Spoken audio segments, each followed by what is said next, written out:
मध्य प्रदेश के मुख्यमंत्री मोहन यादव ने जीएसटी रिफॉर्म्स पर कहा, प्रधानमंत्री मोदी के नेतृत्व में देश ने जिस तरह से दुनिया के सामने अपनी छवि बनाई है वह अद्भुत है। नवरात्रि के पहले दिन यानी 22 सितंबर से जीएसटी में हुए बदलाव लागू होंगे। इससे सभी को लाभ होगा।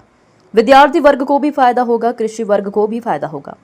स्वास्थ्य क्षेत्र में 18% जीएसटी को शून्य कर दिया गया है।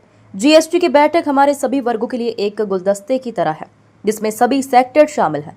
इससे सभी को फायदा होगा, लघु उद्योग समेत सभी वर्गों को फायदा होगा। यह एक ऐतिहासिक फैसला है। वित्त मंत्री और प्रधानमंत्री को बधाई। श्रीमान नरेंद्र मोदी जी के नेतृत्व में जिस प्रकार से देश ने दुनिया के सामने अपनी तस्वीर बनाई है वो वाकई अद्भुत है और प्रधानमंत्री जी सभी क्षेत्रों का समान रूप से ध्यान रखते हैं। वैश्विक उथल पुथल के भरे माहौल में भी वो अपने देशवासियों का, उद्यमियों का, गरीब से गरीब आदमी का, हेल्थ सुविधाओं का, प्रत्येक का ध्यान रखते हैं। जैसा कि उनने 15 अगस्त के अपने लाल किले की प्राचीर से उद्बोधन में कहा था कि अगले समय में बहुत अच्छी सुविधा मिलने वाली है, बहुत अच्छी सौगातें मिलने वाली है। और हमने देखा 1 महीने से भी कम समय में कल जीएसटी की बैठक माननीय वित्त मंत्री जी के साथ जो हुई है, जिस प्रकार से उनने अपनी चीज़ों को कहा है और अगले नवरात्रि से वो लाभ मिलने वाला है 22 सितंबर से। और कितने प्रकार का लाभ है, गरीब से गरीब आदमी के लिए ये हमारे लिए ज़्यादा आनंद की चीज़ है कि जो मध्यम वर्गीय, गरीब और कई प्रकार की सुविधा दिन उपयोगी में जो हर कोई व्यक्ति भी लेता है, उन सबको भी इसका लाभ मिलेगा। अब जैसे हमारे अपने किसानों को लाभ मिलने के लिए भारतीय रोटी, पराठा, खाकरा, ये कई प्रकार की चीजें हमारे यहाँ से निर्यात भी होती है। ऐसे में इनको मदद करने के लिए इनका निर्यात बढ़ा करके किसानों के जीवन की बेहतरी के लिए जो प्रयास किया है, जिसका 5% से घटा करके इसका स्लैब 0% किया है। शिक्षण सामग्री, शिक्षक खास करके नक्शे, chart, globe, pencil, sharpener, crayons, pastel, copy, notebook, ये हर विद्यार्थी के जीवन में अत्यंत आवश्यक होती है। ऐसे में विद्यार्थी वर्ग को भी ये शिक्षण सामग्री की 12% से 0 की तरफ ले जाना, ये हमारे नए युवाओं की दृष्टि से बहुत उपयोगी निर्णय है। कृषि उपकरणों के लिए जैसे मैंने कहा कि कृषि सेक्टर हमारी पहली प्राथमिकता है। ये पूरे दुनिया के माहौल में भारतीय कृषि व्यवस्था को, कृषि व्यवसाय को इन आर्थिक बड़ी ताकतों से बचाने का प्रधानमंत्री जी जो लड़ाई लड़ रहे हैं, वो उनने अपने जीएसटी के माध्यम से भी वित्त मंत्री जी को निर्देश दिए। उसका परिणाम दिख रहा है।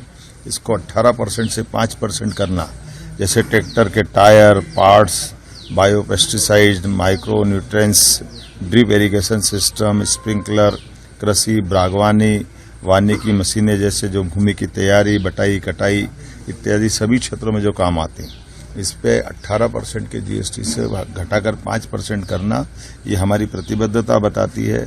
हेल्थ के सेक्टर में स्वास्थ्य के लिए हर व्यक्ति का स्वास्थ्य अच्छा हो, इसलिए इसको भी 18% से 0% तक ले जा करके सभी प्रकार की हेल्थ इंश्योरेंस की पॉलिसियों को इसमें शून्य किया है। और साथ साथ कैंसर से लगा करके ऐसी बड़ी जितनी दवाइयाँ उसमें भी 0 तक ले जा करके जो राहत दी है, ये एक अपने आप में बड़ा अचीवमेंट है। आने वाले समय में न केवल देशवासियों का स्वास्थ्य अच्छा रहे, उनकी सब सुविधाएं सरलता से पहुंचे, बल्कि दुनिया के लोग भी आकर के इस नए हेल्थ सेक्टर में निवेश की दृष्टि से और हमारे राज्य और देश को आगे बढ़ाने की दृष्टि से बड़ा निर्णय है। ऑटोमोबाइल सेक्टर के बारे में भी जो मालूम पड़ा है, वास्तव में मध्यम वर्गीय और गरीब वर्ग आजकल कार केवल बड़े लोगों की नहीं हो गई है। बड़ी कारों के लिए तो कीमत, लेकिन 1200 सीसी और 1200 सीसी से लगा के 4000 एम तक डीजल, हाइब्रिड डीजल और दूसरे प्रकार की पेट्रोल इत्यादि कारों के लिए 28 से जो 18% का जीएसटी स्लैब लाए, ये वास्तव में बड़ी बात है। फिर ये 3 पहिया वाहन, मोटरसाइकिल, ढुलाई, ऐसे सभी चीज़ों पर एक तरह से एक कॉमन जीएसटी तक ले जाने का प्रयास किया। इलेक्ट्रॉनिक गैजेट्स, खास करके monitor, projector, dish washing machine, ऐसे कई चीज़ें आज के ज़माने में ये कई सामान्य चीज़ों की तरह लेने लगे हैं। टैक्स से असर आने के कारण से जूते सस्ते होंगे, कपड़े, एसी सस्ते होंगे, लाइफ स्टाइल और खासकर हेल्थ इंश्योरेंस की सभी पॉलिसियाँ सस्ती होगी, सीमेंट की लागत कम होगी, जीवन रक्षक दवाइयों और कैंसर की दवाइयाँ तो टैक्स फ्री कर दिया।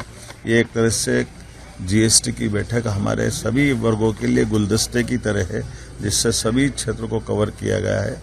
और वो क्षेत्र जिसमें बड़ी आबादी कवर करती है, मैं मान कर चलता हूं कि इस पूरे लाभ को हमारे देश के 90% से ज्यादा आबादी, लगभग 125 करोड़ से ज्यादा लोगों को लाभ मिलेगा।